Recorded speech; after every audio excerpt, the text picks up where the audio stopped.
Chaser Report is recorded on Gadigal land. Striving for mediocrity in a world of excellence. This is the Chaser Report. Hello and welcome to the Chaser Report with Dom and Charles. And Dom, we've had a few listener complaints. Have we? Yes. How dare they? Yes, I know. Fuck off, listeners. Unless you pay $4 a month for the premium version, in which case we're so sorry. And look, our ratings are going up. We're about to hit 6 million downloads. So they like to complain, our listeners, but they also like to listen. How many of those millions were you? Because I'm good for at least 2 or 3. Yeah, that's right. Of the million. But the complaint is that we're often too depressed and dreary about everything. So I was wondering whether we could have a sort of cheery episode. Yes, we can. We absolutely can. Okay. I'm going to present you a very depressing fact, but then I'm going to tell you that a solution is on the way. So wait a minute. Is this just going to be heavy-handed sarcasm? No, there's a solution is on the way. It's on the way. It's in the mail. It's coming. It's imminent. It's planned. Okay. Okay, so the depressing fact is that a quarter of Australia's property investments are held by, guess how many percentage of taxpayers? Is it Twiggy? Is it 1? It's 1%. Yeah. 1%. So right. Okay. You'll also be glad to know that a clear majority of these investors are over the age of 50. So if the sense is that the boomers own everything, they Wait a do. minute, but just some boomers, because there's more than 1% of the population are boomers. But yes. So it's just there's a very, very small bunch of rich fuckwits who own, what, everything. 25%? So 1% of people. Fucking hell. This is 1% of investors, right? So 19,000 people basically own 6 or more investment properties. What fuckwits. Yes, the fuckwits. And yet only 15% of the total number of taxpayers are property investors. So they're not paying tax either, it's fantastic. So that's the problem I want to talk about. We'll have a solution though. I'm not joking. I mean, you thought it was going to be heavy-handed sarcasm, didn't you? You thought it was going to be. But so presumably they're abolishing negative gearing and they're the stage 3 tax cuts, upping the rate of the capital gains and tax. all the money from the stage 3 tax cuts is going directly to people who don't have houses, just to help them buy one. Is that? No, of course that's not what's happening. Oh, damn! We're not a socialist. We're a Labor government that they have each other. It's not a socialist paradise. What you need is very right-wing neoclassical economics. That's what a good Labor government does. You need a very right-wing neoclassical Labor Party. Well, look, to be fair to Albo, now we've talked about this before. Albo is Mr. Government Housing. Albo is Mr. Grew up in a council house. He's Mr. Let's talk about government housing. Well, he lives in 2 government houses. Yeah, that's right. Right. So basically what's happened this week is that the PM wants to pass this Housing Australia Future Fund. $10 billion is up for grabs. That's the plan to do that. But that's $10 billion not to put into housing. That's $10 billion to put on the stock market or something. Well, it's a future fund. It's a Peter Costello idea. So very Labor. Right. Yeah. Very Labor to have a future fund. Yeah. But the Greens and the Coalition have joined forces to block this idea. So the government wants to raise $10 billion. Sorry, who's joined forces? The Greens and the Coalition, or as the PM very wittily calls them, the new no-alition. See what he's done there? He's trying to show the Greens. So this must be a profoundly bad idea. Well, they've got 2 different reasons for it, as you might imagine. Yeah, right. So presumably, let's break it down. The National Party, I assume it's because it doesn't lead to more sex with staffers that the National Party aren't voting for. That's very unfair. Is that the reason? It's not pork barrelling for farmers, I think is their reason. Oh, right. But no, the Coalition basically opposes it on the basis of cost. So you can spend hundreds of billions of dollars on submarines on their watch, but you certainly can't spend $10 billion on housing. I've just come up with the solution to the entire housing crisis. I know what you're going to say. House everyone in submarines, which are very safe. Well, the great thing about that, Charles, is that when sea levels rise because we didn't take action on climate, it doesn't matter. You're in a submarine. It was like a future fund. The oceans can swamp over the whole Australian territory. There'll be nothing left except the flagpole on top of Parliament House. I love it. And we'll just have submarines. We won't mind. Okay, so the Coalition objects on the basis of cost. The Greens, however, have an entirely different objection. Can you guess what the Greens are worried about? Bearing in mind they are the Greens. It's not transgender enough. Oh, man. You and Rishi Sunak having a laugh at that this week. I'll concentrate. The Greens object to it on the basis that it's not perfect. Of course, that's always what they of course is what it is. Yes, okay, so right, they want what they want to happen Yeah. is that Labor, which admittedly does run every state pretty much now, Tasmania doesn't count. They want a nationwide rent freeze, and they're not willing to pass $10 billion on this housing future fund until all the governments agree to freeze rent nationwide. Rightio. Which Which must be the single most popular policy they've ever come up with. Well, that and legalising weed. I love it. I love it how about a third of Australians now pay rent. So a third of Australians would actually love that idea Of freezing the rent increases. Whereas, what did you say? 19,000 people own 6 properties. Australia. And presumably can afford to have less rent anyway. So presumably Labor has looked at the polls and gone, well, it's very important. Like the 19,000 people happen to be all the people in Parliament. Yes. And actually, some of the MPs do own a lot of houses. We won't go through that list right now, but Crikey has that list if people are curious. Yeah. Okay, so that's the plan. So the Greens are saying it's not perfect enough. There's a few friends of the show. Yes, there might be one Yes. that comes to mind. That's right. How have we not got a house out of that person?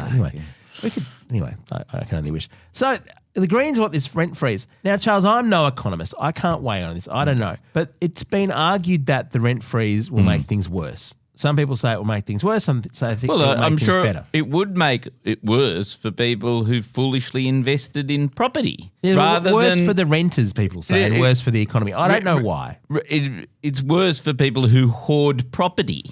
Definitely that. That's definitely true. Okay, so there's that. I love it. That's the mental gymnastics. That's the same argument as trickle-down economics. Oh, yeah, why don't we give tax cuts to the rich because that'll advantage the poor? It's like a rent freeze won't work for renters. It's like, ask the fucking renters. Of course it'll work for renters. Well, this is the government's position. The government's position is that rent freezes won't work. Okay. Now, I've got an art. I just quickly Googled, will rent freezes work or not? Yeah. And I'm just looking here. Let me guess, the Australian Financial Review says that they won't work. Charles, look at this website I'm looking at. It's the Australian Financial Review. Got to do one. So no, look, there's a whole complicated academic debate, as I say. The Fin Review, which I think is neutral in this, says you can't do it. But the government says that that's why. The way because I did economics at university. The way it works is you work out what you reckon. Yeah. And then you just work back justifying that using languge, right? Isn't that everything? So, but I mean, what it does quote here is Queensland Treasurer says it distorts the market. New South Wales Treasurer says that rent freezes and caps are ineffective. The Victorian Treasurer says, look, it's not on the agenda, but we might cap increases maybe. But doesn't it make sense? See, can I just get serious for a second here, which is there is only one asset in the entire world that has no risk attached to it, and that's Australian property. Because every time interest rates go up, landlords demand the right to increase rents. Yes. Right? So they, at no point do they ever make a loss out of their investment. They fully expect that every cost that's incurred should be paid for by somebody else, whether the taxpayer or the rent. Yeah, because through negative gearing. Yeah, and Charles, why do you think people own 6 houses? Because it's a great investment. But the point is that investments are supposed to have some risk attached to it. Like, say you go long on buying up a whole lot of houses, and then interest rates go up. With every other investment in the world, the answer is, well, it sucks to be you, doesn't it? Because now you've got to pay a whole lot more on your mortgage, but you can't get more from your rent because that's how it should work. Charles, if those people who have these risk-free investments want some risk, just give us your money. Invest in the Chaser podcast. That's right. We will add risk to your life. Okay, so anyway, so that debate rages on, okay? There's a whole complicated UNSW economics professor Richard Holden says that rent increases will make things worse. He's left of centre, isn't he? Can I just say, Dom, this is not a cheery episode. This is making me hugely depressed. Okay, but here's the bit where it's all going to be okay. Okay. There's a couple of ways it might be all right, Charles. Yep. Way one is that the Albanese government is counting this decision. So they haven't actually said no to the policy. They've deferred it until October, the 10 billion housing future fund. Okay. So it's been put back to October. The government is saying that is a double dissolution trigger. So they can could potentially go to the polls and say, give us the 10 billion. And it's a brilliant trigger, isn't it? Because 19,000 people You're going to be very excited. would vote for Labor and 27 million people would vote against them. So that's the first ladies. The government might, if you think the government's still going to be as popular as it is now in October. How do you go to the election running on the idea of we won't freeze rents? Like, what the fuck? So there's that. So, but it needs a second trigger as well. So that's one trigger. Oh, do you need two triggers? I think you need two. No, you don't. You just need one. Really? Yeah. Oh, maybe I'm forgetting my constitutional law. You're just wanting to because people like backups. You're like a backup. No, the whole point about having... if it's twice, it's the two is that you got to twice fail to pass one piece of legislation. Yeah, that's right. They have to go through the same bill again. Yeah, You're just right. in October. Yeah. Yep. So it's possible that could happen in October. Yep. Anyway, that's the first thing, and then the second thing. So imagine a wonderful election that we didn't need over this policy. And for people who have never been through a double dissolution election before, the way it works is the reason why governments love double dissolution elections is you spill the entire Senate. So you'd get rid of all those annoying senators. Sure. Right? And then when the parliament gets back, presuming you win the election, you then have this joint sitting of parliament where if you've got the numbers, you can basically pass everything that you want. Yes. So you line up all this legislation, you have a massive session of parliament and you just vote everything through. It'd be amazing. That's certainly possible. Or you could legislate more tax breaks for rich people. You could legislate more tax cuts for rich people. You could buy some more submarines. Oh, that's true. You could divert the whole of the Australian economy into buying submarines. Charles, you know the other thing that happens when there's a double dissolution election? What? You get lots of weird senators. You get people like yes. Malcolm Roberts came back in, I think, didn't he, on double dissolution? We could run. We could run. We would probably win. What a great idea. Yes. The Chaser Report. Now with extra whispers. Okay, so that's one possibility, is that Albo goes through that way. Mm-hmm. But he's also decided just to completely bypass the parliament. And I don't quite know how he's going to do this, but he's also passing a $2 billion social housing boost for the states and territories. Now, Charles, this is a strange one because it kind of feels like a mistake. What I think they're doing is giving each of the states and territories $50 million to build, social housing, and then they'll distribute the rest of the $2 billion on a per capita basis. So everyone gets a bit. The biggest states get the most, and it's actually going to be used on social housing. That seems strange. That's not what the Future Fund was for. Yeah. I thought Labor's policy was to sort of do some funny business with the housing market rather than actually funding social housing. This sounds like a sort of Labor policy or something. Yeah. It actually sounds identical to the Greens policy. And weren't the Greens after about $2 billion? They wanted more money for social housing, yeah. I don't quite know how. It seems like a mistake. I'm sure they'll sort it out. I think that's but he's saying they'll even potentially do more of that clerical error. Forward. And then the state governments are just going ahead and building stuff. I mean, New South Wales has just announced big plans to build social housing in Parramatta and stuff like that. So, I mean, it's a drop in the ocean compared to, I think, the 25,000 homes that the state needs a year just to keep pace with population. But there's some social housing being built. You know what that means, Charles? That somewhere out there in the suburbs, there'll be one boy, just one, who lives in social housing and goes on to become Prime Minister one day. There won't be more than one boy who gets to live in the social housing, but there'll be one. There'll be another fucking Albo. Another profound disappointment. Another little kid sitting there somewhere in a free council house going, I could. If I just play my cards right, I could get a free house in Canberra and by the harbour in Sydney. But also, just think, so you're talking about tens of thousands of new pieces of social housing. That's what's being proposed, Yeah, right. So that means that there'll be tens of thousands of people who won't be profiting from other people's needs for shelter. Like, won't anyone think of the landlords for once? I mean, this is a disgrace. They're being completely undermined. There's no room for making profit out of people's human needs. So I'm just looking at this more, Charles. Policy. It's the social housing accelerator, it's called, because that's how you make something sound trendy. This is just communism, isn't it?